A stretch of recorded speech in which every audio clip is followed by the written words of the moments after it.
We should be live in a moment.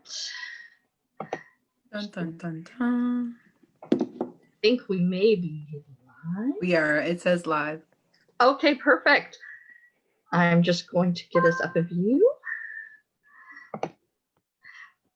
Good evening, everyone, and welcome to our panel celebrating LBGTQ2 plus families. And my name is Catherine Derry. I am with the New Brunswick Adoption Foundation. I am the coordinator for the Southwest. I live in St. John. And tonight, our panel is very interesting. It's going to be in two parts. We're going to hear from two youth who spent part of their youth in care. And we're going to hear from some same-sex parents, too. I'm going to start it off. I'm going to mention I am an adoptee, and I am also an adoptive parent, and I am a lesbian, so I am a same-sex parent and also grew up in adopted and coming out experience too. So this is not just an exciting topic to me, it's also a very personal topic to me. My pronouns are she and her. This is all part of too our diversity week and for Adoption Awareness Month. So November is Adoption Awareness Month, and each week we are having a different topic. And this week it is diversity. So if you go to nbadoption.ca, you can click on and see all the different things we've had in the last few weeks and all the resources, and you can see what's going on this week. Tomorrow night, we also have some webinars, watch parties coming up, and they're going to be on transracial adoption and adopting as a single parent. So that's going to be exciting. I am going to introduce everybody, and they can sort of say hello. First on my screen that I can see is Veronica. Hi, I'm Veronica. I'm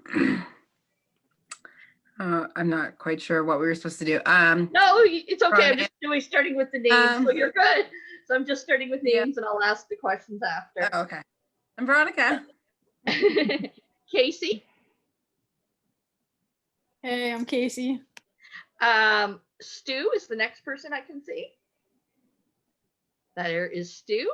And then we have Heather and Jeannie. So I'm going to start off, and if I'm looking away, I have some questions they are on my phone, so I can use my laptop. And I'm going to start out with Veronica and Casey.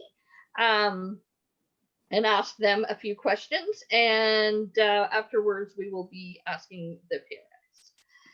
So, okay, I will start with Veronica. Can you tell me how you identify, why that is important to you? Tell me what are your pronouns, so I refer to you in a way that you are most comfortable. So I'm bisexual. Why is it important to me? I don't know.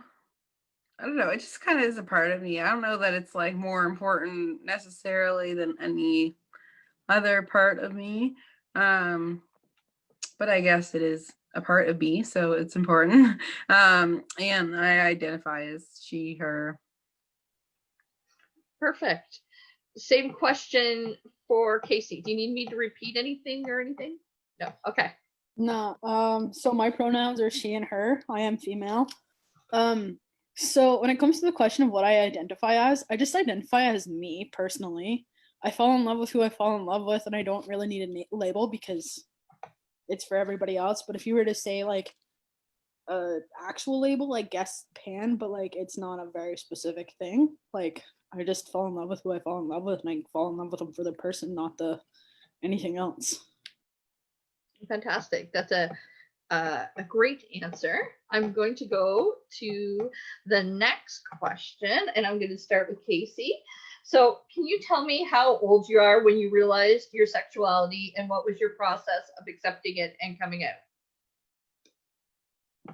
So I was 21. I feel like I should remember. It was 3 years ago. when I found out that I was falling in love with a girl. And it was really weird because I've never had feelings for another female in my life, but once you start getting jealous about her talking about other females and wanting to kiss her instead of having her kiss anybody else, you kind of realize you like them. So it took me some time, and then dealing with it, like I didn't know, and I felt like I was going to have to make a choice between church and just people in general. So I called my sister and was like, oh, Alicia, I don't know what to do. And she like talked it out with me and told me no matter what, like I was still her little sister and that she was going to love me. So like that and talking it out with my best friend, they were extremely helpful in like coming to terms. And then it was finally time to tell the girl that I liked her. And I didn't get shut down. Ah, okay, Veronica, same question. So I was actually pretty young. Like I was probably 8 or 9. And he was my best friend. Like I don't even know. Like we were kids, but like we'd like run off in the woods and make out, and I don't know. Like we were just kids, but like I knew right off the hop I like girls, and guys. But then I got taken away from my dad when I was 13, and it was sort of right smack dab in the middle of like me and her finding like whatever kids find at 13. And like then I was just shuffled into foster homes, and I just sort of like shut it down and like didn't really like let it exist. Sort of I had too much stuff going on and like too much drama for my foster parents as it was, and I didn't want to like add to it or like have any other labels or like have any other extra things going on in my life. So it didn't really pop up again. Probably about 2 or 3 years ago, but like really I just like started dating women like last year even still. So like it's still sort of moving back into my life, and like I don't know, it's weird because it's hard to deal with after like shutting it out for so long. But yeah. I hear you, Veronica. I was like, I think not quite as young as you, but about 14 when I discovered I liked girls, but not until I was like probably about 25 before I ever even had a girlfriend. So Yeah. Like sometimes my official first girlfriend was last year, so like I was 27, and like I said, like I knew 9-10 years old, like we were sneaking off for little kisses, and like it was just sweet and innocent, but I knew like it meant something still. uh, for like the older folks might know, and you guys might know if you're Madonna fans. I realized something when I saw Desperately Seeking Susan. I'm like, oh, I'm in love. That was my moment of clarity. Veronica, can you explain to me how coming out is more complicated when you are in care? What are the extra barriers you have to face? Is it hard to talk about with a foster family? So I never even really like came out. Like literally last year I was just like, yeah, so my girlfriend came over, and everybody was like, oh, okay. And like everybody was just like rolled with it, and they were all like, finally, woohoo. And it was fine, but I didn't really ever come out. But part of that was because like I was in foster care and I was too scared, and like I had really supportive families, but I don't think being gay would have been something that either of them would have supported, which sucks because they're great, great, great women. But just different perspectives on life, different opinions, I guess. But I don't think either of them would have knew how to deal with it. So I just sort of never really talked about it. I didn't even know how to deal with it. Like I always sort of had those feelings, and like, but just like stuffed so far down. Like I can remember even trying to convince myself whether like those things even happen. Like I would be like, did that really happen? Or like, was that just like I don't know, were you dreaming? Were you asleep? Like, I just like tried everything to like bury it down so I didn't have to deal with it. What about you, Casey?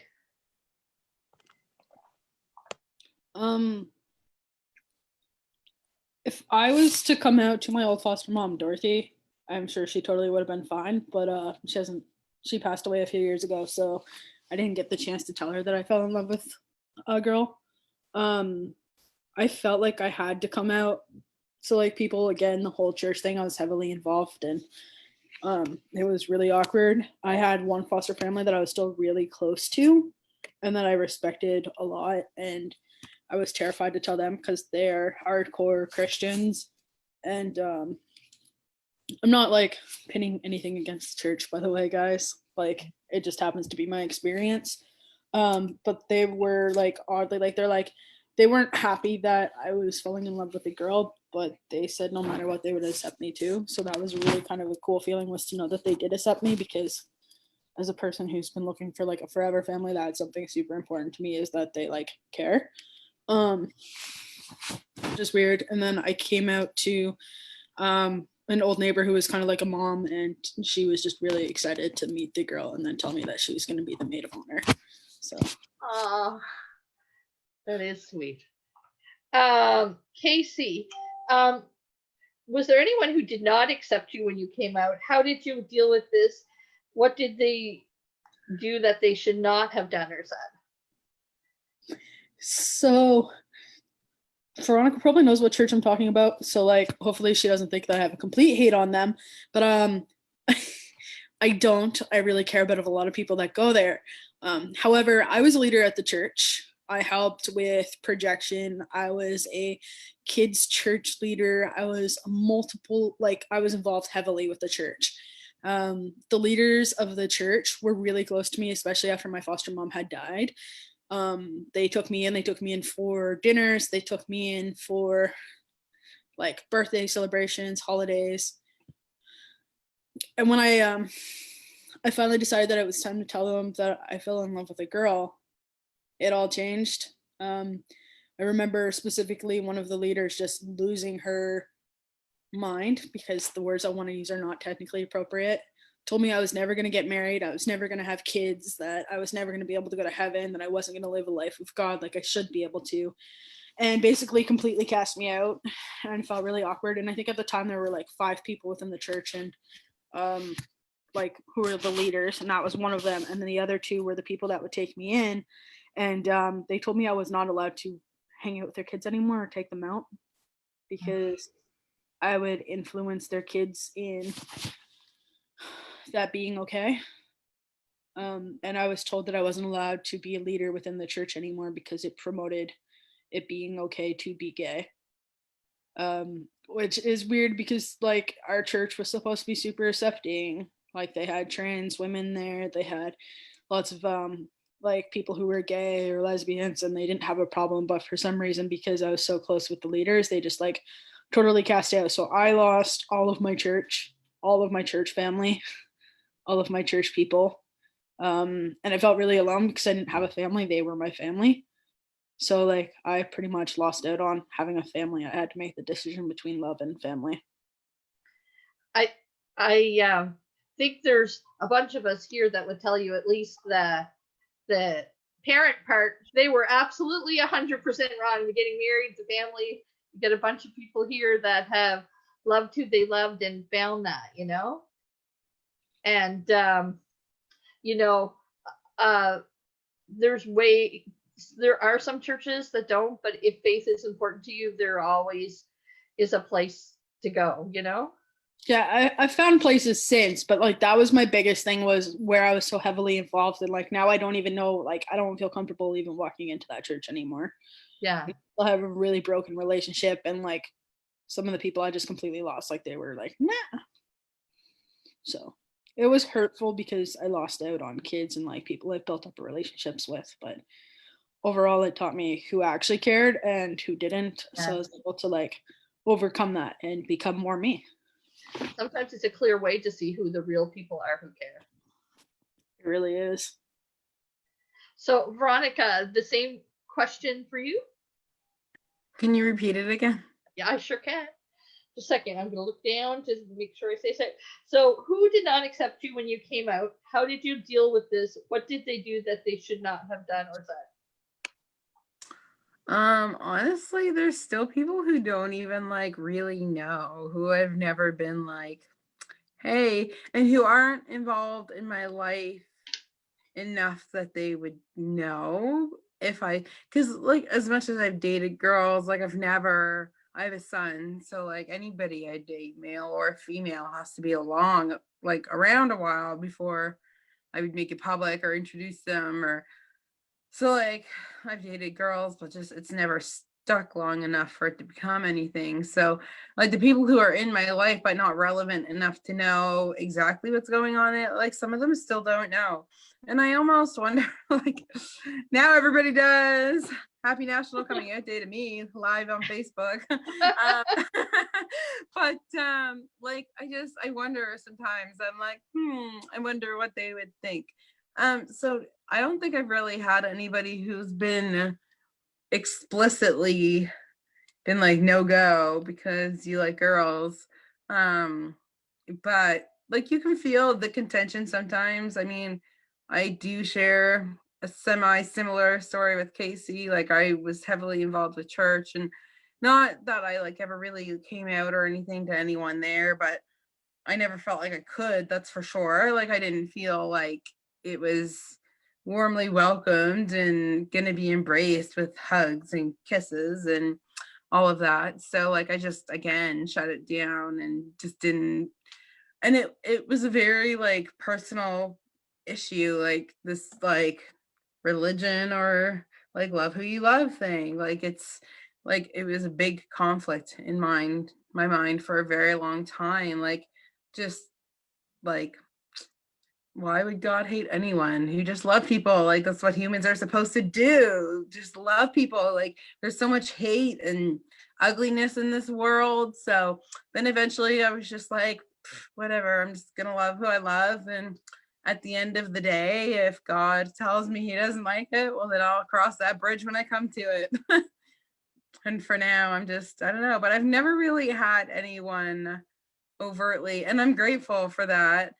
One experience I did have though, not like personally, but in small town communities, I was locally visiting Sussex this summer with a girl I was dating, and like it was shameful, like which is awful and sad that I could even say that because so much love for that girl. But yeah, like it was really awkward. Like we were trying to figure out where to go for dinner that wasn't majorly like influenced by religion because we didn't like want to be stared at, and like even just walking down the street, like it was just ogles of eyes, and like going through the we went to the oh my gosh, having a brain fart with the movies, the outdoor, the drive-in. We went to the drive-in, so we were like driving, or we were walking to and from the bathroom and holding hands. Just like the looks you get, like it's just really uncomfortable sometimes. Like, so as much as I haven't had people personally like reprimand me for it, like it's socially, it's awkward sometimes too. I'm going to ask the next question to Veronica. Um, okay. Were you accepted by your peers at school? If this question is relevant to you. I'd say a couple people knew because like as much as I didn't tell people, I told people that I'd past experience with it. So I'd kind of be like, oh, this one time, like I sort of had this thing, and but like that was just a thing, like it was just an experimental phase, and I would just chop it up to that. Um, and no one was really like overtly, again, it stings, but it was like my Christian peers, like a lot of my church peers, that sort of a lot of the judgment came from. Like I didn't really feel it in school or anything of the sort, which It's no judgment either, because there's plenty of great people who were in my church who I still talk to all the time and have great relationships with. But yeah, it wasn't too big of an issue with my peers. I think it's an older issue with like the older generation of peers in my life as well. Like my older family, like a lot of people just have ideals, you know, like everybody was raised a man and a woman get together and they make a baby and have a white picket fence and a dog. And so just like breaking that status quo just makes people uncomfortable. So yeah, not so much with my generation though. That's fantastic to hear. What Yeah. about you, Casey? Did you have any problems with your peers or at school or anything? With peers again with the church and stuff, a little bit with the school because I was involved with InterVarsity Christian Fellowship. But overall, like even some of the people there were like super accepting, which was really nice. And like I just kind of like after the church did what they had done, like not to condemn them all. There are still some No. people I care about from there. But after what had happened with the church, I was just like, I don't care because I'm gonna be happy and screw everybody else. So I didn't really care what other people thought, and because I was so confident, nobody really ever said anything. And if people give me funny looks, well, I'm used to that. So That's a good, really great attitude about everything. So, who was accepting? I'm going to ask this one to Casey. Who first? Who was accepting when you came out? What did they do to make you feel supported and help your journey? can I answer it in like parts just so that I don't like miss anything? I feel like I'm answering like the first part and then I'm not answering the other parts, and then I feel like I'm not getting as much information. So what was the first part of that question? So, who was accepting when you came out? Well, the girl definitely was. I hope she's not watching this because she's probably like Casey. Who was accepting? May, like my old neighbor, was super accepting. Like, she was really excited again. She wanted to be the maid of honor. She also passed, but she was like constantly talking about our wedding. So it was really cool to see how excited she had gotten. My sister, and the fact that she told me to ask her out and grow balls was great. Like she was very helpful. And my best friend was super helpful in the whole process. And I had some really cool mentors, like Robin from the MBYICN was also gay. So like I felt like even though she wasn't there for that coming out, like she moved away. But I think that because of that, like having somebody who's a great mentor like that, like kind of like gave me the confidence to feel like it was okay. So okay, with the next part, what did they do to make you supported and help your journey? I have abandonment issues. I don't have abandonment issues, but I don't have a family and I don't have much of one. So like the fear of losing people or losing respect or like people not loving me really makes me struggle. And the fact that my sister's like, no matter what, I'm gonna love you. She's not actually my like biological sister, by the way. She's like my old foster sister. So like I was scared as soon as this was gonna happen, like I was gonna lose that part of her, and I didn't. And she's like, no matter what, you're that like little hobo that's gonna come stay at my house once in a while. Like I was just that person. And yes, I said hobo. She just was like, I'm gonna love you no matter what. Just don't make me have to beat her up. She wouldn't actually beat her up, but like that's her way of saying, hey, I accept this, but don't get yourself heartbroken either. And like my best friend was like, it's about time you said that you were in love with her. So I think she knew before I did. Sometimes that happens. I'm like, she's my only real experience because like for the last 3 years I've been uberly in love with a girl. So like she's the only person I can say. So if I say she a lot, I apologize. But it's okay. They were really cool that way. You know, that whole unconditional part is like the most important, that you know your friends and family and those that love you are unconditional about it. Veronica, so who was accepting when you came out and what did they do to make you feel supported and help your journey? Again, I didn't really come out. I just sort of like rolled off the bed and was like, I'm here. Arrived at the party. But Robin as well, through the New Brunswick Youth and Care Network, like she was probably one of the first people I'd talked about it to in probably 10 years. Like, and she was just so like, oh, like I don't even know how to describe her persona if you don't know who it is. Like she just owned herself so well, and oh, like she was just so poised about it. So to see somebody who was so like articulate and poised and well, like she well off and well to do with her life, like just successful and just really owned who she was. Yeah, like it gave me a lot of inspiration, and then connecting with some other people in the network who were, and just like little events slowly. Like my friend started inviting me to go like gay pride events when they happen in St. John, and like last year I went to my first parade, and it was great. Like a friend had asked me to go with her, and I was like, yeah, like sure. And but again, like there's that guy tooting around King Square with his hate speech bubbles all over his car. And so yeah, like it just yeah, like just different people encouraging me to like get out in different ways and like own who I am and just really support that and encourage it. And yeah. I'm glad you guys both mentioned Robin, because it's really important to have role models. So that's like great to hear. Yeah, she and our Zoe, our current network, is great too. Like she's so supportive and just so she again is just somebody who just owns herself, and it's such an inspirational trait to be able to have that confidence in yourself, to be able to own those parts of you that you're not sure about or that you don't feel like you can own. The next question I'm going to ask first to Veronica. So what can social development, the social workers that are involved with youth, do to help this process? What supports can they provide and guidance to foster an adoptive parent?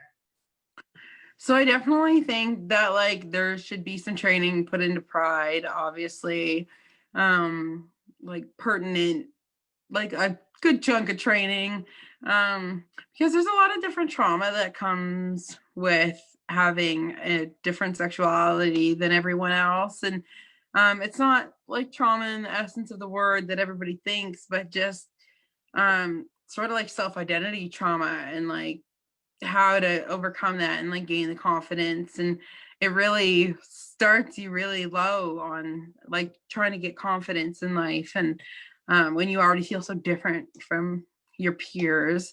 So definitely that, and like establishing sort of, I mean, I don't think there should be an interview by any means, like, hey, do you present as any other sexuality other than hetero? I don't think there should be some box kids tick when they come into care or anything, but some sort of breakaway of conversation just to sort of support and let the kid know that like you recognize that it could be an issue for them, or that they could be going through something like this. And like just, I don't know, different resources that could be laid out if they were going through it. Just give them the information so they have it, even if they don't tell you that it's an issue, then they have the information, they can decide what to do with it themselves. I think education's a really powerful tool. Like it really helps in all circumstances. Like education, if you can educate yourself and know your rights and know what you want, it increases your confidence as well. It just really sort of builds a good foundation for being able to own yourself. Fantastic. Those are some great ideas. What about you, Casey? Couldn't help but snicker at the whole idea of extra training in the Pride, because it was like Pride training in Pride. Yes. Like the lamest snicker ever, but it was totally going through my head the whole time. Yeah. I think when it comes to this, I think it's the same thing as when kids go into care. Every kid has their own unique issues coming into the thing, or their own unique personalities and experiences. The fact that we're focusing and honing in on one thing, like I don't think that should be a thing. I don't know if that makes sense, but it's like when a kid comes into care, they might have been starved. It's going to be an issue. So like, you want to take into the consider those needs or issues. So like you want to feed them or like make sure that they know they have constant access to food. It's the same thing with like loving who you love. I think they should have this constant access to know that like, hey, it's okay to love who you love. Or like if you're watching TV, like if you're going to watch like the Fosters or something and you're going to see that amazing couple off of the Fosters, my favorite couple of like all time for characters, by the way. Like be like, oh, look at them. Isn't that awesome that they're doing that? To like just show like a tiny example. Like it doesn't have to be pointed out, but like just like show that these people actually care and whatever. And when it comes to social workers, I think that they should like watch where they place kids. Like if there's a trans male going into an all-female home, that's not fair and that's not right to them, and it's going to mentally mess with them because again, swear words. So I think that social workers should take into consideration that as well as like get to know the kid. I think that's a thing that social workers should do anyways, get to know their kids. I don't know if y'all know anything about social workers, but that's one thing they don't often do. So like I think that they should do that, and then they should support the kids in who they fall in love with and not like worry about placements and stuff because of the fact that they have different genders or the same genders. I don't know if that makes sense either. No, that's a great answer. It's good that they have as much information as they can so that they find the place that kids are going to be the most comfortable and free to be themselves. So I'm going to ask a question to Casey. What do you want foster parents, adoptive parents, potential parents to know about this process? What can they do for kids in their care so they feel safe to come out? How can they support them when they come out? Oh, you're on mute. Just so you know, I have the questions right here. So if I look down, it's just because I want to make sure I answer all of the questions. Because I'm looking down at them too. So I want foster parents and potential parents and adoptive parents to know that the kids are just kids. They're people just as much as anybody else. Like their sexuality doesn't change who they are by any means. Their gender might, if they decide that they're a different gender or they know that they're a different gender, not that they decide that. Like, let them buy the clothes that they want. If they say they're male, don't make them go wear a dress because that's just cruel. What can they do for the kids in care? Like, remember that there's already so many labels when kids come into care. Like, kids are labeled with so many things that they don't need an extra label of like this horrible person because of the fact of their sexuality. So I guess like making sure that they know that. And how can they support them when they come out? I think they shouldn't even have to come out. They should be just like, hey, this is my date. Like, I don't even think they should have to come out. Like, I think they should just be accepting. It's literally what I did. I just fell right off the bed. and you're right.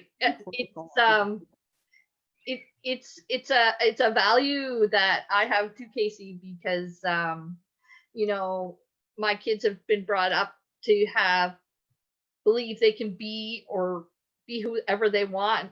I have a daughter that likes boys but still thinks she could marry Rachel on Friends, and a son that says, I don't know what I am, and I guess it doesn't matter. Like it should just be a normal, comfortable thing for kids. Veronica, same question. Can you ask it again?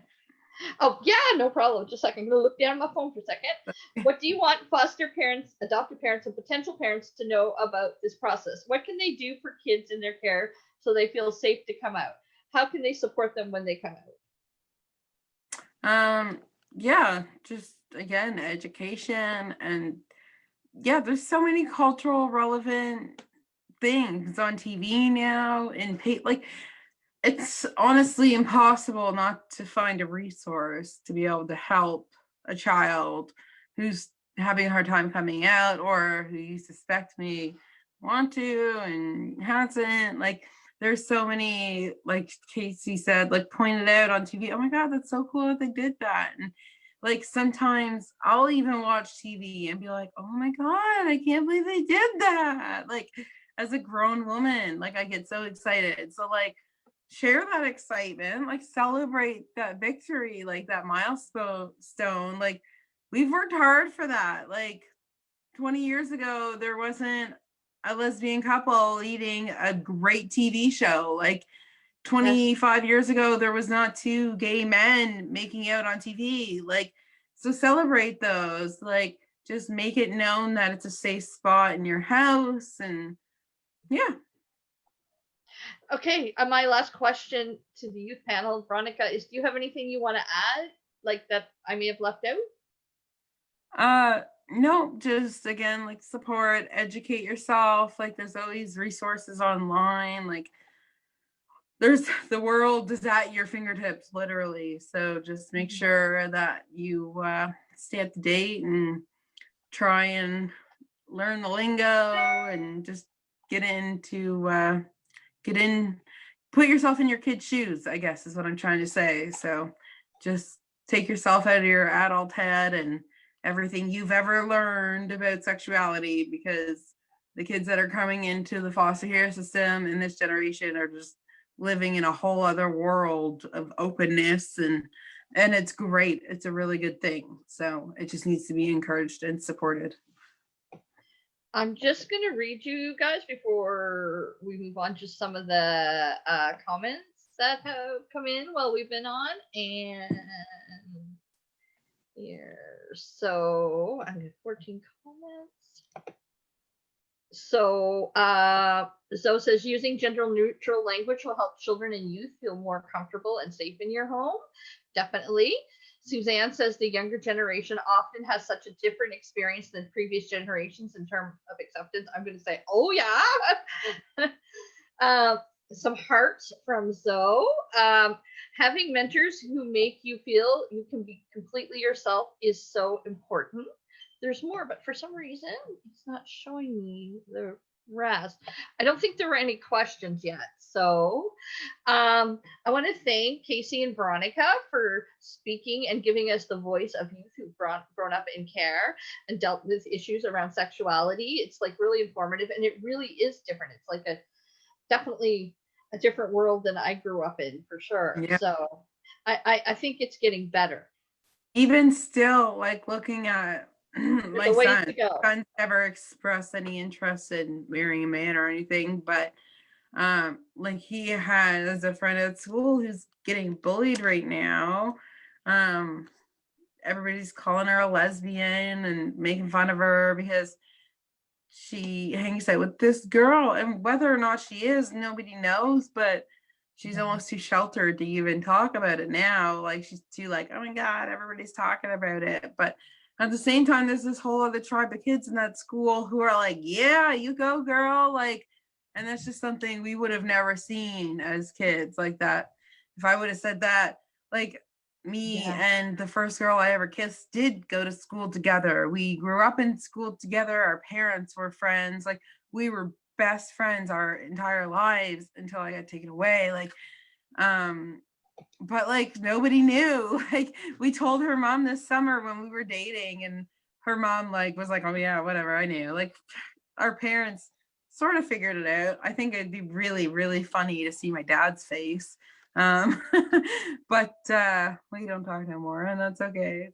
That's a good thing. But yeah, it'd be interesting to see some people's faces, because like we hit it so well. Like we didn't feel like we could talk about it or tell anyone or like talk to our friends about it. Like it was our little secret. Like yeah. And you know, in my generation, it was often the person that used to bully me and call me names when I was 14 was in the closet.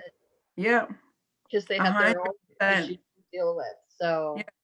And I grew up in a really homophobic home as well. So like my birth home, like with my biological father. So that played a whole other issue into myself coming out, because like I had all these deep rooted connotations in my head about what it was about and why it wasn't okay. And at the same time, he's saying this to me one day, and I run into my best friend's house, his best friend's daughter the next day. And yeah, anyways, it was crazy.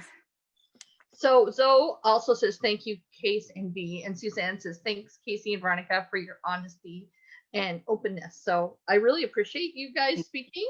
I'm going to ask some questions now of our parent panel. And so we are going to hear from Stu and Heather and Jeannie. And so my first question will be for Stu. Can you tell me what pronouns you go by? And can you tell me, as a young person, when you understood your sexuality, did you think about the path to parenthood? If not, when did you start thinking about that? Stu. Sorry, I was having a tough time finding my mute button. Oh, that happened to me. Yeah, I guess I always knew. I mean, I was hitting puberty at the height of the AIDS crisis, when AIDS was still known as literally known as GRIDS, which I believe is the gay-related immunodeficiency disease, as it was known in the late 80s and early 90s. So I mean, repression. It was a long time. So although I think I came out at about 25. So now that I say it, it doesn't seem that long, but it sure felt like it at the time. And planning the road to parenthood, I don't know. I'm not really much of a planner. I dreamed of becoming a parent. And I think the planning, and I'm really good at getting things started, crazy ideas and getting things going. But when I was with my husband for a couple of years, and he is very much a planner, and he's a concrete sequential guy, and I'm an abstract random guy. So I guess that's when my planning started. Did I say my pronouns? My pronouns are he, him. Thank I think you. I skipped that. Yeah. The mute button really threw me. That's okay. Thank you, Stu. I'm a planner too, so I relate to your husband. I had the list of ways that I would do that path. So Heather and Jeannie, same question. Do you guys need me to repeat it? Heather, I have the notes. yes, definitely. A planner like me. Yeah. I'm not. So, yep, it's always opposite. It is. It really And is. you'll be happy. Do you want to go first? Sure. My pronouns are she and her. I'm Jeannie, by the way. There's two of us here, so that can be confusing. And if you call us, you'll get us mixed up too. But plan to parenthood. I did sexuality. I didn't honestly come out until I met Heather. I didn't date any other girl. We met at Bible college in Sussex. That's great. Veronica. And we met there. We became roommates on purpose, and then we I figured things out from there. But I honestly, now I would consider myself pansexual. In looking at my past 36 years, I think that I've always kind of been pretty affluent in the way I give love.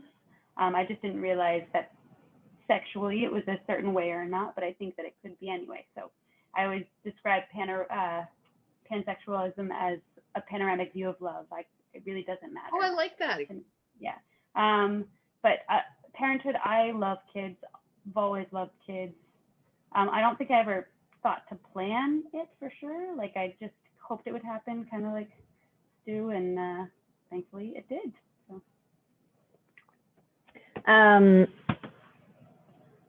My pronouns, I don't have a preference on it, and I think I'm learning this more as I discover what language I'm most comfortable with.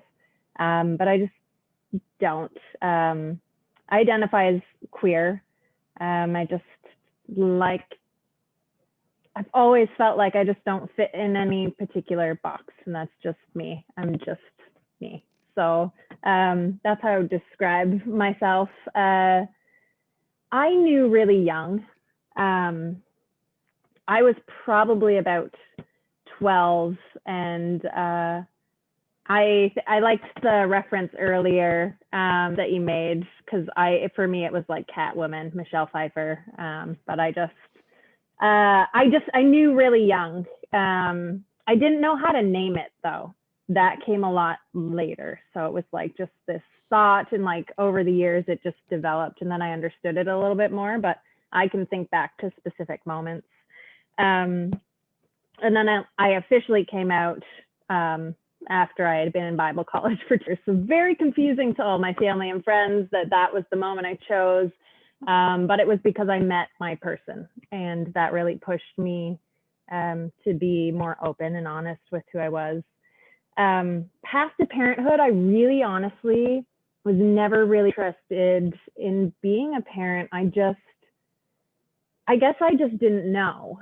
And then I met Jeannie, and like she always had a kid on her hip, and I was like, oh my gosh, if I'm gonna be with this person, I have to figure this out. And just over time, I just like my heart just kind of exploded in a way I didn't really think that it would. And being a parent now to me is like the coolest thing ever. But so I definitely didn't have a plan for that.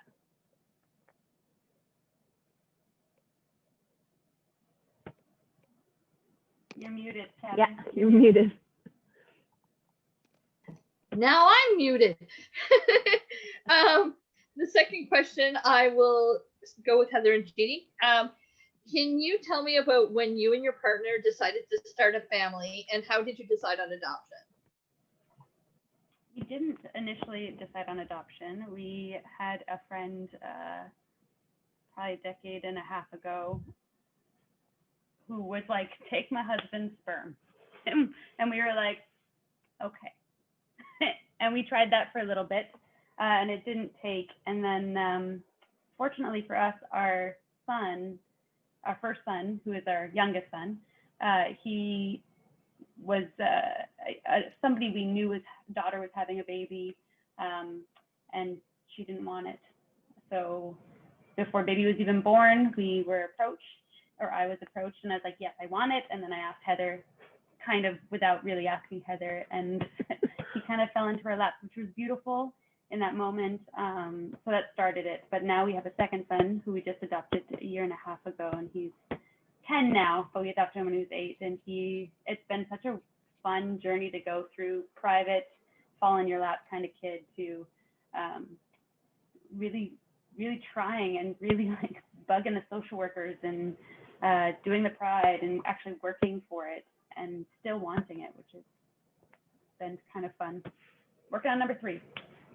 Wow. That's amazing. Stu, so can you tell me about when you and your partner decided to start a family, and how did you decide on adoption?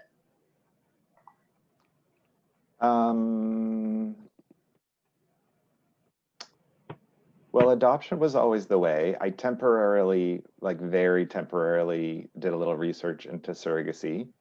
But my partner, my husband, Dan, and I were kind of rule followers.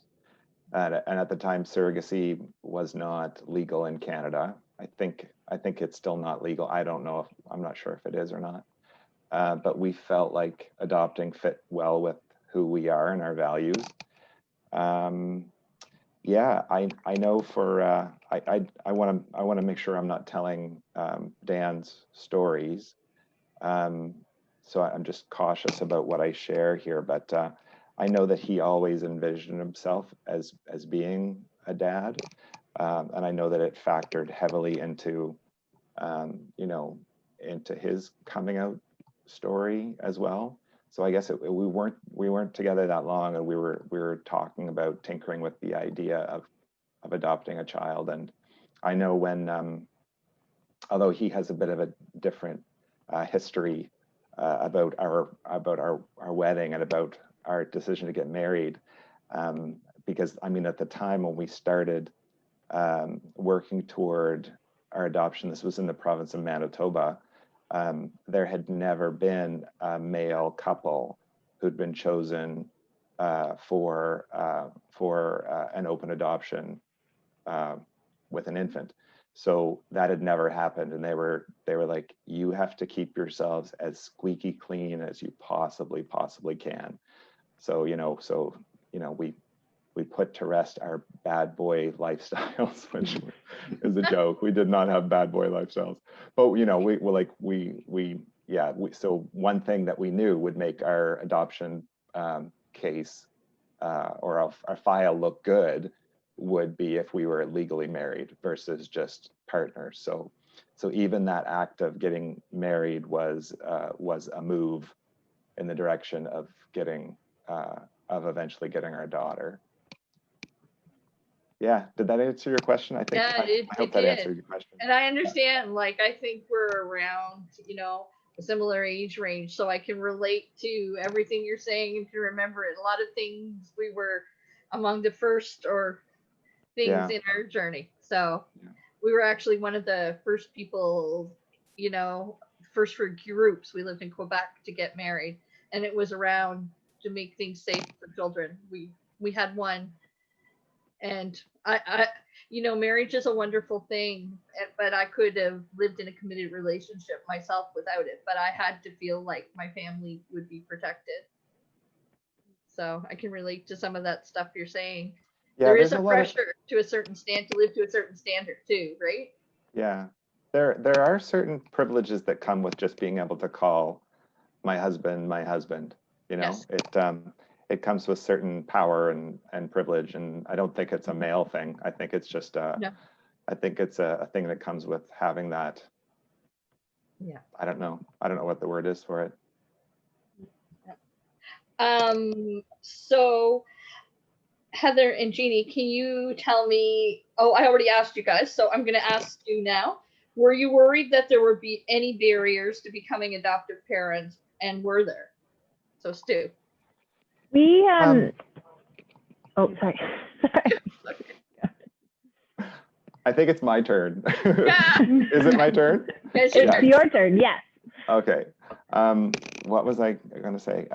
Barriers to become, well, we knew that it was, like there had never been a male couple in the province, and we were beaten by another couple by like just a few months. So we were number 2 in the province, but there was a whole, like there was also certain advantages that came with it. Like I know that birth parents, for them, it was a factor to give their child something different than what they'd had, and so they were quite attracted to choosing us based on that, based on the fact that they knew we were something different. So out of 75 different cue cards in that recipe box, they selected ours after looking at a lot of them. And that was what it was. They wanted something. They wanted a different upbringing for their child. So there are advantages. I know there's barriers too. There's there's always barriers when you're different, and we're definitely different. Like there's no way you can't. There's no sugarcoating that. Like we are different. We are two men and a 10-year-old girl. But I mean we're. It's super cool. Like we love it. She's 10, so we're getting close to certain things happening. Oh, I got a 12-year-old girl. I get it. we're hope we'd like to stop time, but no, we're having a great time, and the advantages far outweigh the barriers. So Heather and Jeannie. So, I mean, Jeannie's from the States. So, I mean, for us, we were worried because, I think there still are many states that actually don't allow gay couples to adopt. So we had that vibe from living in the States and just like the media over there, and that fear that even if it was legal here, that it probably wasn't preferred. And I think, over time, over meeting people, we felt very welcomed, and it felt a little bit different. But I think the same, like to what you were saying, Stu, like we're 2 moms with 2 boys. And so like our difference is just out there. It's present, it's in our everyday. But I think we just embrace it. Like it's a huge part of who we are as I like to call us a team lately. I don't know why I'm doing that, but it feels that way as the Reading a boys lot get of- older. She's reading a lot of management books, and I think she's just managing me at this point. But it just feels like it's the unique part of us as like a crew. So yeah, I don't think there actually were. No, I don't think there were barriers, but there were, like, when we were going through the process, the government still hasn't, I don't know if it has yet. Actually, I don't think it has, because in the last form we filled out, it was still the same. They haven't completely got to the paperwork where you're filling things out, and it's two moms and not Yeah, it's still heterosexual. male, female, father, mother kind of thing. So that part. Yeah, we had to cross out sections. Like it just feels very old school, but isn't a barrier, but it is definitely something that is noticed. And As a parent, I've had the privilege of helping have a few forms changed because I got a big mouth and complained. Yeah, but no real barriers. I don't feel like there has been, not here at least. It was interesting. We were the first same-sex couple that our social work had done a home study with. So I'm sure we were a learning experience for him. Okay, so I'm going to ask Heather and Jeannie. Did you face discrimination or judgment from family, friends, or society while on the road to adoption? So the first time around, not so much. I think it was really interesting when we chose to adopt an older child. Some of the comments of like, why older special needs, like why would we do that? Why would we add that to our, seemingly perfect family? And it was like really shocking that some people would be like, instead of congratulating, say like, you guys must be like crazy for taking that on. Mind you, now anybody that said that, now that they meet our son, they're like, oh my gosh, like you guys are so lucky that's your kid. And I'm like, I know. But we had a lot of people, and I don't even know that they realized they were saying it. It was just the thing that came out of their mouth. Like, that's the hard thing to choose. It's easier to do this, or this. It's just other people's perception because they've never gone through it or they understand. But yeah. When it comes to like discrimination and judgment based on our sexuality, though, I don't think we had anything on the road to adoption. Definitely before the adoption stuff, but not everyone who is around. We surround ourselves with people who support us. So if you don't support us, then you're probably not surrounding us. So we didn't really have that kind of issue. So yeah. So Stu, did you face discrimination or judgment from family, friends, or society while on your road to adoption? I got to show you this picture on my phone. I don't know if you can see it. Oh, it's cute. Oh, cute! It's Junie. It is Junie, and it's Lily. Yeah, and I show that picture because discrimination. Just a careless moment of a teacher and handing out Mother's Day booklets to the whole class, and a 7-page booklet. My mother is beautiful because my mother is. And I was like, at the time I was working for the school district as a diversity and respect coach with the schools. So when that came home and Lily had dutifully, well, not dutifully, very kind of rebelliously, she said, well, I'm going to do this about my dog. Like, I love my dog. I don't have a mom at home. So she nailed it. Like, so she just, everywhere it said mom, she wrote her dog, which is Junie. And she did a wonderful job on it. But that discrimination and it's conversations. So I very calmly invited myself to the school to have a conversation about how these things, should happen. And Lily's a pretty assertive kid, but she chose, instead of reminding her teacher that this is not an appropriate assignment for you to be handing out photocopied to death to your class for 10 years, she just decided to deal with it in the best way that she could in the moment. And these things do happen unfortunately continue to happen. They happen in the education system. And I echo, you know, I'm 2020 and I'm still running into stuff with religious organizations, and as much as I wish I didn't have to say that, it's still there. Like we still have a long way to go. But sorry. That's okay. You made me think of something funny. So it's kind of the opposite of your story.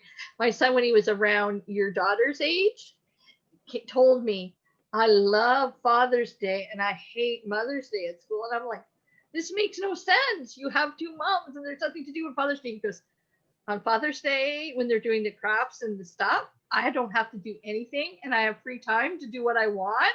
On Mother's Day, I have to do two of what everybody's doing. I hate it. So just a little bit of the lazy in them. Yeah, no, that's very true, eh? Yeah. So and as far as sorry, go ahead. Yeah. I was just going to, on the road to adoption, I think the timing in 2009, 2010, I think like as far as our adopting a child, I think the gay card kind of worked in our favor. I hate to say, but like we were chosen out of 75, and it seemed like all the social workers were on our side and pulling for us. My one story of a negative thing was from another gay man who very boldly asked me if it was too late to change my mind as I was holding my child. But I attribute that to here's somebody a few years older than me who really had to like he lost his opportunity to do this. And I feel like that comment that he made, it came from a place of loss and not a place of anger. It had to. We have friends that have a similar adoption journey, and even we both have biological children than us, and they're 10 years older than my wife and I, and they like they had, I think my road was hard, but their road was even harder. Like I have such admiration for the steps they had to go to have a family and just get it right at the cusp of it being possible. So. Yeah.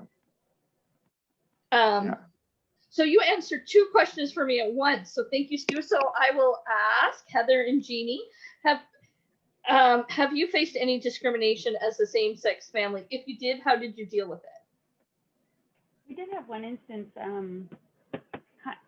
It was the boy. We just gotten Joshua, who's our oldest boy. He's 10.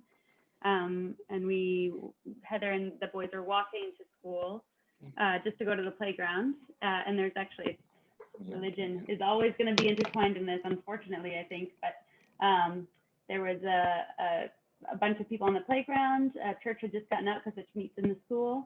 And the boys were playing, and one of the little boys, I don't even remember what he said. What did he say? I hate that you have two moms, or something like that, or something anyway, our son told him what's up.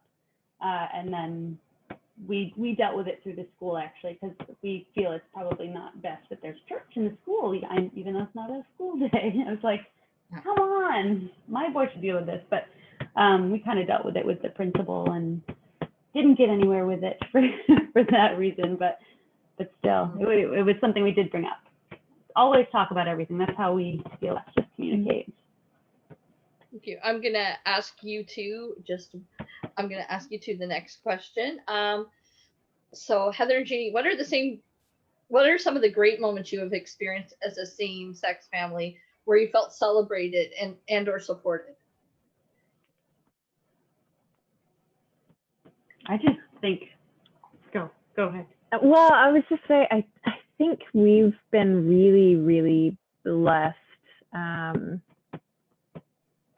But I think we've just chosen to surround ourselves with some really amazing people, and they've been like our cheerleaders. And I just think that every time, people just adored Thatcher, and then we shared the news that, you know, we were adding another, and it just felt like, you know, there were some comments and things, but, you know, for the most part, I just feel like we've got some really amazing people that, and I think that would be what I would suggest for most people, is to surround yourself with those types of people. You get to choose, right, who you spend your time with, and if people are going to make you feel less than, or kind of, you know, tell you that your decisions or your life choices about your family are wrong, then, I mean, you get to choose not to be around those people. And so in the end, I guess, I mean, I don't even think that we consciously do it. It's just what we've done. We've surrounded ourselves with some really phenomenal people. And I think as a result, every time we make another choice, you know, to adopt for a third time, I just feel like we've got some cheerleaders out there that are like, that's amazing. And we're like, wow, okay.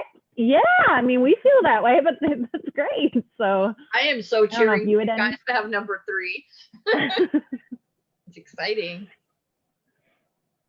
Yeah, would you add anything? I would say, no, I agree. That's what I was going to say. It's just that we have so many people who care, and we have so many people who love us, that it feels like it's celebrated often.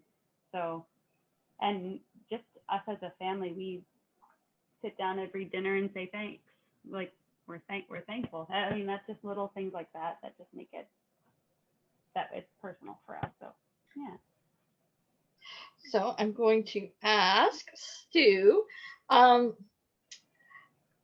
what are some of the great moments you have experienced as a same-sex family where you felt celebrated and or supported? You're muted. You're muted. Thank you. I have a stack of life books here that I could show you that celebrate all that's the first one. Oh, so cute. I could just flip through them all. But I'm yeah, so excited that you have those. That's so sweet. yeah, and I'm late getting, they've turned into something I typically do in November and then get them ready as Christmas presents. But yeah, so I've got one for every year. But no, great moments. Oh my goodness, great moments. We had a great hike on the weekend. We went to Sussex. Poor Sussex. I'm saying something nice about Sussex.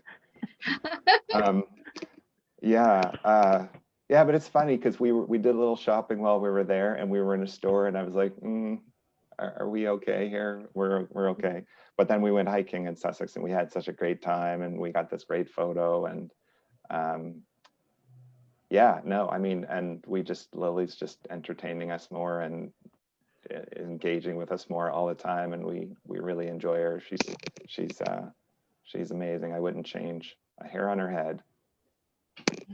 So Stu, how have you taught your daughter to celebrate her family structure? Well, you know, it's funny because it's sort of, for her, it kind of comes in waves. Like, I feel like we've been really open with her. We've encouraged her to speak her mind, and you know, I try to approach things in a really restorative way with people as best I can, and not let my emotions and my lack of information lead me down a path of anger if I can avoid it. And I try to do the same with her. It seems like she'll get one or the other. You know, she'll get comments about students, like if she'll talk, you know, because if there's one person in the world I know who's not homophobic, it's my daughter, because she's grown up in it, you know. And she'll talk about her gay dads, and then she'll feel this awkwardness all around her, and she'll have one polite kid say, "You can't say that, that's a bad word." And then Lily's like, gay is a bad word, you know, like she really just does not get it. And she's a little rainbow warrior. Like, I was thinking she was gonna there's a new LGBTQ policy that the Department of Ed is supposed to be putting out. They're really dragging their heels about it. It's months overdue, but in it, there's supposed to be an allowance for starting GSAs in elementary schools. Oh, if fantastic. yeah, wouldn't that be cool? It would So be if great. that policy was there, you know, she'd already be running that show at her school.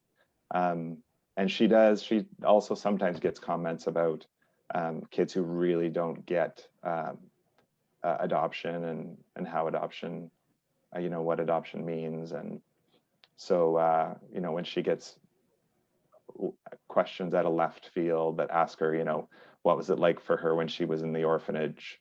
And she was never in an orphanage. Yeah, so she gets blindsided by that stuff, but she handles it really well. I think she handles it quite well. Yeah, and we just kind of practice letting it roll off our backs and knowing that people don't, everybody doesn't get it. Yeah, that's about it. Thank you. I love that she calls her a rainbow warrior. I love that Yeah. expression. That's Yeah. fantastic. Heather and Jeannie, same question. How have you taught your children to celebrate their family structure? I think Thatcher's kind of in the same boat as Lily. He's just always been in it. He's not afraid to say he's got two moms, that it's okay to be gay. I think when we went on a family trip to Newfoundland a couple of years ago, and we were just walking, and I was like, "Think you're gonna get married when you're older?" And he was like, "I don't know. You think it's be a boy or girl, or you know, I don't know. Do I need to like?" He just had this like, "Do I need to know?" Like, no, I love I that. don't know yet. But our oldest one, when we adopted him, he the first few visits, and even the first probably month that he was placed with us, it was like a. I don't know if we shared, he has autism too. And so sometimes the words he chooses, I love everything about him, but he wasn't sure about the two mom thing. and he didn't know what words to use. Like he didn't know. He knew that he was okay with it, right? He was part of the decision that, you know, moving in with us was great and he was excited, but he did not know what to say to people or how to explain it or even how to like understand it. And like it was okay at first that I was gay. Yes, but I was not allowed to be gay, you. So. And so we're like, not really. And he's come a long way. And now I gave him this like Pride t-shirt and he wanted to wear it to school every day with these rainbow socks. Like he totally turned a corner. And I think now he just realized like, you know, we keep saying like your difference is your superpower, and you don't have to be afraid of it. It's, you know, we're in this together, and I think that it's what makes our life so amazing. And so I think that he's just, you know, he still sometimes, I think the words, he'll catch himself and be like, is that okay to say? Which I just love that he's like, I don't know. Yeah. Oh, I like those stories. Thank you. So I'm going to ask you, Heather and Jeannie, any advice for potential LBGTQ2+ people who are looking to adopt? Like at this point, honestly, it's just be patient. I mean, I do it, apply early. If you think you want to adopt, get in there a little bit early, even if you're not sure, just so that you're on the list. But just be patient. I don't find that there's the barriers that there is, and also be secure. Like Veronica was talking about confidence and being secure in yourself. Be secure in who you are, and if you're not, just be open about that too, because I think that that's important too. I mean, I think growing with a child when you're not sure of who you are is okay too. So just be open. Yeah, and I think too, like, I don't know, so often people listen to stories of the way things are, the way things should be, or I mean, I think we're just naturally programmed to see like what the norm is out there. And I just think that people are missing out. I don't know, like our family is a mixed bag and I absolutely love it. Like we are all so different. And I just think that is such a beautiful thing. And sometimes I think that that's scary for people because sometimes just difference in general is scary, but I I would hope that there's more people out there that would be open to that, even just to ask more questions to understand a little bit more, because the process can be, it's a lot. And I think if we had more people to talk to, I mean, we're open with anybody that's open to talk, but I think if we had more people, we probably would have, there's a lot of uncertainty. We probably would have felt more like, all right, this is the thing that's happening next. But to ask questions, I think that's the other thing to be really open at. So Stu, the same question? I don't know. I kind of like, I feel like if you're LGBTQ plus, you've got an edge. Like, am I completely deluded here? I think that we're all Well, there is research out there that supports that theory. Yeah, we're learners, we're resilient, all those things that we want our kids to be. So why would you not go for it? Yeah, go for it if you want. And I wonder if we're not, it makes me think of, I have some friends who've chosen not to become parents. And there can be some stigma and some pressure there too. So I hope that doesn't ever, become the way that people are being made to feel. But yeah, if you envision it, you can make it happen. You can definitely make it happen. Go for it. Yeah, and I think so. I think that would be like a big thing. I would say, if it's what you want, you should go for it. And as you can see from our panel, you're not the only one. Well, we had friends that adopted before us.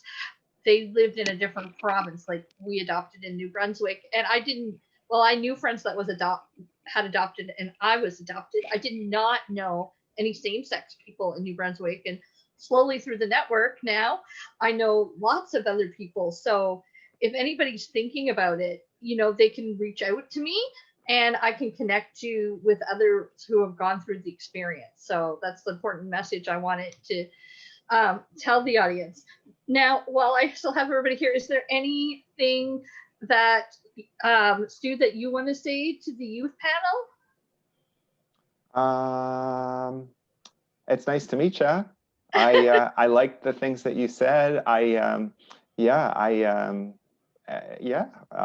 it's great to hear your wisdom and your perspective. And yeah, nothing specific I wanted to ask though. Okay, what about you guys, Heather and Jeannie?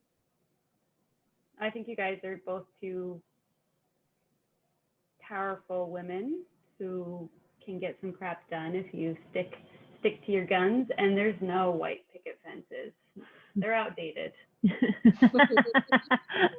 Yeah, and I think you're both I agree. brave. White picket fence. Chain fence is great for dogs. I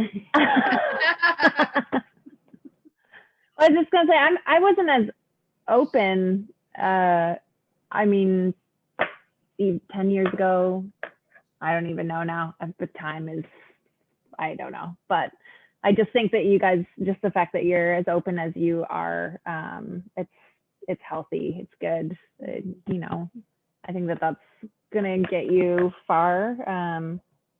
And just being completely owning who you are too. It's really cool to see. So I also really liked when you guys were talking earlier. I think it was Heather who was talking about how much you guys talk about teamwork lately. So me and my son have this thing, and I'll say one half and he'll say the other, and we're always like, teamwork makes a dream work, and like that's our thing. And it's so true. Like you really do got to be a little team. Like you can't, you just can't be on opposite sides of life. mm-hmm. I just wanted to read everybody the last few comments that have come in. So Zoe said that this panel is giving her all the feels. Zoe also said, because you're awesome people. Suzanne says, love the Junie story. And Suzanne says, love the idea of choosing who you surround yourself with. And Suzanne also says, love your difference is your superpower. So I think that a lot of great things have come out of this panel tonight. I think we've learned for youth, and I think it's really important because one thing that has come out is that sometimes it's a struggle in religious communities, and a lot of people who are adoptive or foster parents are going to be, their faith is going to be important to them. So they need to become comfortable, make themselves comfortable with different sexualities and learn about it, because they might not hear about it in their faith a lot, but we have to be open to all children's needs, you know? So it's important to learn so kids feel accepted.